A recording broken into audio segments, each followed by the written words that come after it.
How y'all doing? Welcome to Change is Good. My name is Brian.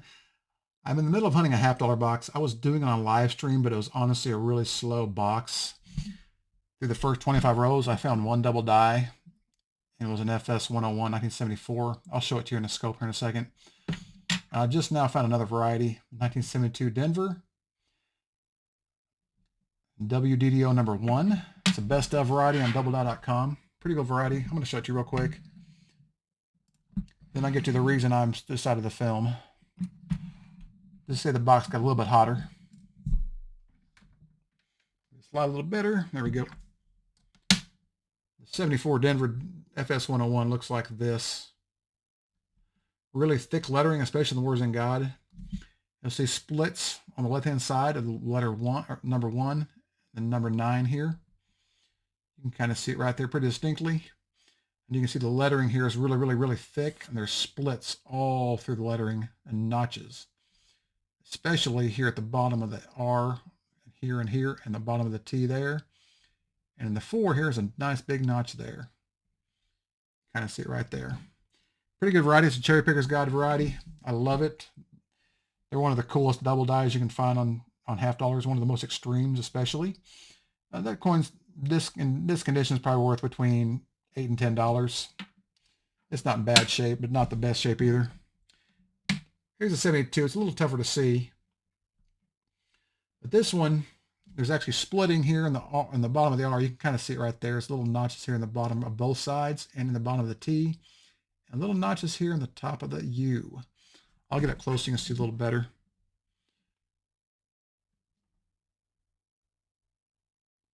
Look at the top of the U. You can see the splits right there on both sides. At the bottom of the R, you can see the big split there on the bottom right. On the left-hand side, you can see splits on the bottom of the T and the R on both sides. Right there. Pretty good variety. I mean, this coin's not extremely valuable either, probably between $5 and $10 at most. Not a bad find. Pretty common. Well, the reason I decided to video this box is I finally found something a little bit different.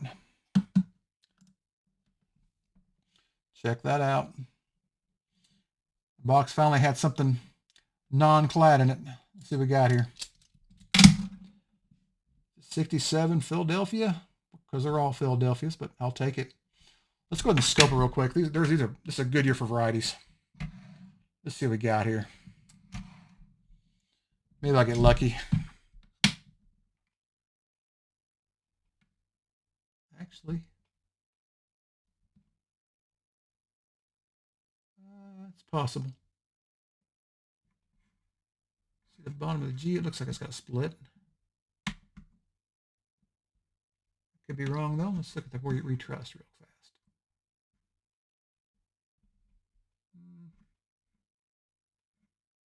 It doesn't make me wonder here. Check the back, and I'm gonna go back to the front.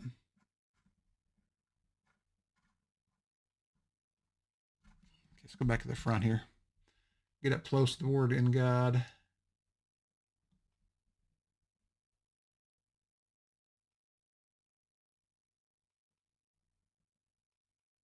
No, it's nothing. Still a cool find. Silver on the board. I'm on roll number 29 right now. I'm this far in. If I find something else, I'll come back, but we'll see how it goes. Like I said, it's been a slow box, but hey, you never know. Let's see how it goes. I'm back. Just open roll number 40. Got another silver edge. Looks like a 40%er. 66. Let's scope it real quick and see if there's possibly some doubling on it somewhere.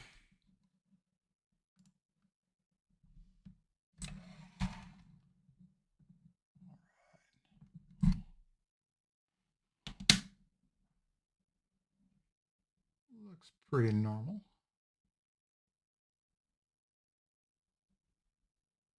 Hold on here.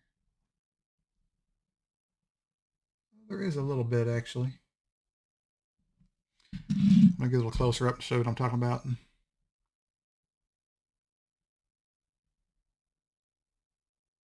you look at the bottom left of the S, there's a notch in the bottom.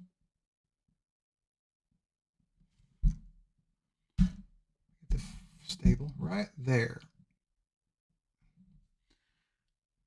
Maybe some splits here in the top of the T here. Let me look a little closer. Top of the S may have some splits too.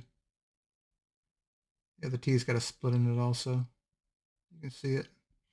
It's a minor variety right there. I'll look at it later and see if I can figure out which one it is.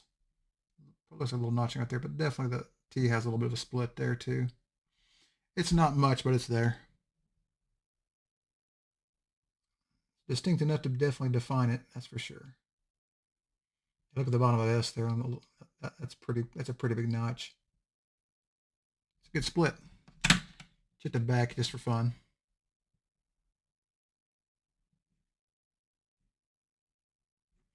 So straight doubling, but no double die, looks like.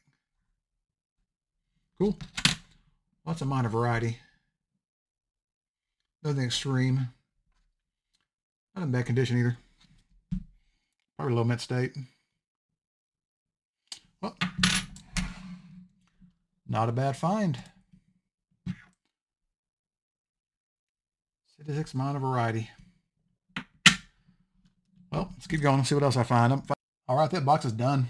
I didn't find much else. I did find one NIFC, 2009 Denver. Better than nothing, I guess. I usually find between 5 and 10 NIFCs per box. This one only had one. It was a pretty light box overall. I had two silvers. One was a 66, one was a 67. The 66 is a DDO, but I can't tell which one it is on Variety Vista. I looked for a little while, but there are just too many to choose from and too many markers to go through.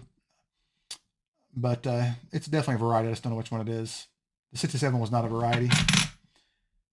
Speaking of varieties, I did find two double dies.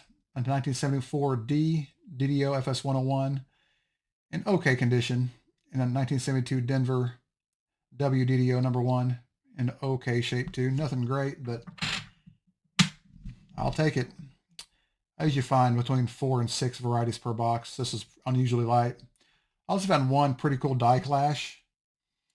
You can kind of see on the bridge of his nose right there, the markings right above the top of his nose. You can see it in the reflection there. There are also some feather lines in his forehead. I'll show you on the scope so you can see a little bit better.